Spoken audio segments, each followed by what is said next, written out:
శ్రీనివాస్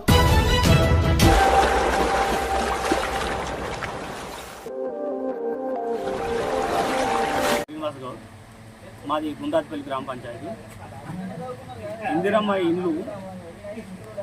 ఇల్లు గురించి కార్యదర్శి గారిని, సర్పంచ్ గారిని గ్రామ పంచాయతీ పోయి అడిగితే ఇది దిక్కున చెడు చెప్పుకోపో రావు అని మాట్లాడింది సార్. ఎందుకు సార్ ఇట్లా, నాకు ఇంతకుముందు ఇల్లు వచ్చిందని చెప్పింది మీరే, ఇల్లు శాంక్షన్ అయిందని చెప్పింది మీరే, మరి ఇట్లా మాట్లాడతాను నేను సార్ అంటే మీరు పైనుంచి వచ్చినా నేను ఏం చేయలేను, ఇది దిక్కున చెడు చేసుకోపో అని. మీరు చేయబట్టి ఆత్మహత్య చేసుకోవాలని సార్ అంటే ఆత్మహత్య చేసుకోపో అని కార్యదర్శి గారు, సర్పంచ్ గారు మాట్లాడడం జరుగుతుంది. అదే ఉద్దేశంతో నేను కిరోసిన్ పోసుకోవాల్సి వచ్చింది సార్. కార్యదర్శి ఆయన మాటికి సాగుపో అన్న వల్లే అదే ఆందోళన కిరోసిన్ పోసుకొని చచ్చి ఇప్పుడు నా ఇద్దరు పిల్లలకు నేను దూరం అయ్యింది సార్.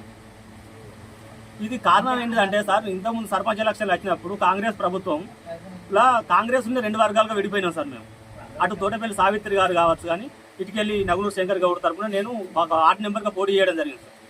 ఆ కక్షపూరితంగా వాళ్ళు గెలిచినాక నాకు వచ్చిన ఇల్లును వాళ్ళు రాకుండా చేసింది సార్.